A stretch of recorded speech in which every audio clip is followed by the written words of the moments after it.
wasn't looking for pictures, piece of shit. When I listened to the tracks, um, Love Is All Around, the tracks, that song's magic.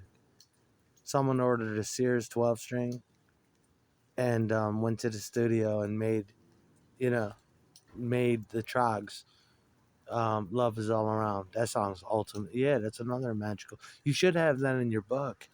If you open to chapter 3, it should, or chapter 4, it should at least be in there, or some reference should be made to the trogs, um, for many reasons. But yeah, no, when the Rick Mitchell.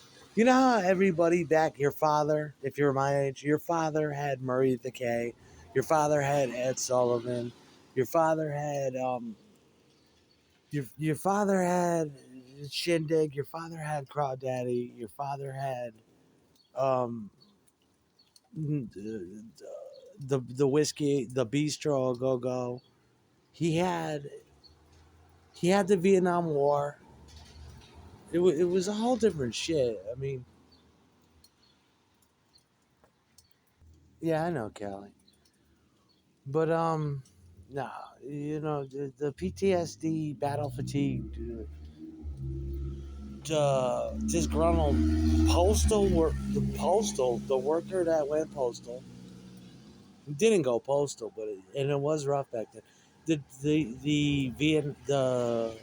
The John J. Rambo complex Vietnam veteran, you know that kind of that was an outlaw back then. You know that was before Agent Orange was recognized and Ajax soap was before we admitted that shit. So you had that stigma. Jimmy just got back from the desert. He's fucked up. He ain't right. Richard Ramirez. Look at, you know what I mean? Look at his cousin.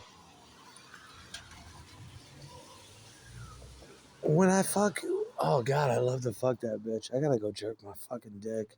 Come all over my bed. Fucking Jared. Ultimate pickup. I meditate on that fucking bitch. I love that. I'll come in her fucking armpit. I love you.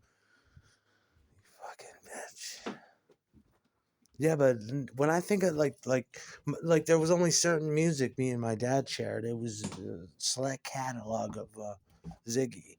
Zigga played records, and he had a lot of them. But when I think of like Rick Mitchell, I think of like Love Is All Around. He would play that a lot. He would play you know The Happening, See You in September. He'd play Brian Hyland, Sealed with a Kiss. He'd play he would play Love Child by Diana Ross. He would play Reflections by Diana Ross. He would play Otis Redding, Dock in the Bay. He would play. Sometimes he would play Ernie Maresca, Knock Knock, Shout Shout, Knock Yourself Out. He would play Charlie Brown. He would play Up on the Roof. He would play Spanish Harlem. He would play The Happening, See You in September. He would play The Swing of Medallions, Double Shot of My Baby Love. He would play Up on the Roof. He would play Sam Cooke, You Send Me. He would play Sam Cooke, Twisted the Night Away. He would play Sam Cooke, A Change Is Gonna Come. He would play The Vanilla Fudge. He would play Rick Mitchell, WTRY. It was AM back in the day, but like if then it was FM, and there was live DJs.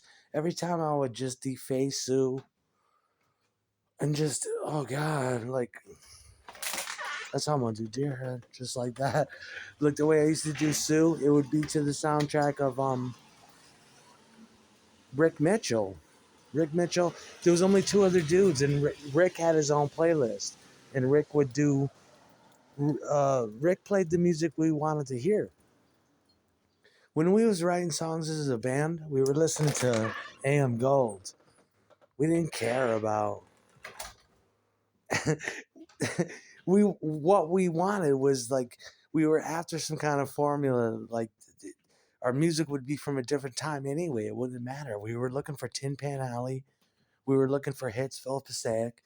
Or Hitsville fucking Motown. We were looking for Hitsville Passaic too. And we were looking for um, Barry Gordy Quality Control. We were looking for Sun Studios. We were looking for Abbey Road. All them shits. We were looking for Gold Star Studios and Western Recorders and Sunset Sound. We were looking for all that. Rick Mitchell would play Neil Sedaka and explain to you why Neil Sedaka out of the Brill Building was important. And he'd somehow factor in Carole King. Neil Sedaka was the first to harmonize with himself on double track tape. Happy Birthday, Sweet 16. That wasn't heard before. When people heard that, they're like, what the fuck is that? He'd be like, that's Neil Sedaka. The first time I ever heard Paul Anka, Diana, one of the greatest songs that was ever written or recorded, and goddamn Paul Anka. Paul Anka's Diana. When I first heard that, my shit turned upside down. I heard it like it was the first time, like I was my father's age. He didn't show me that. First time I understood Brian Wilson was from Rick Mitchell on WTRY. When I heard Paul Anka, my shit, I couldn't believe it. Or Wayne fucking Newton, or Tom fucking Jones. My shit flipped, did an acrobatic flip in the air. I was like, holy shit. Rick Mitchell, top of the hour. Here's Tom Jones. It's not unusual. Wow. You know? My mind, the first time I ever heard the Everly Brothers was Rick Mitchell. And he would emphasize why the first time I heard the fucking Righteous Brothers was Rick Mitchell. And he would emphasize, you know, this is the shit. That's a good DJ. Educated I was. That good AM amplitude modulated gold. That WTRY. That bite. I owe everything to Rick Mitchell and WTRY.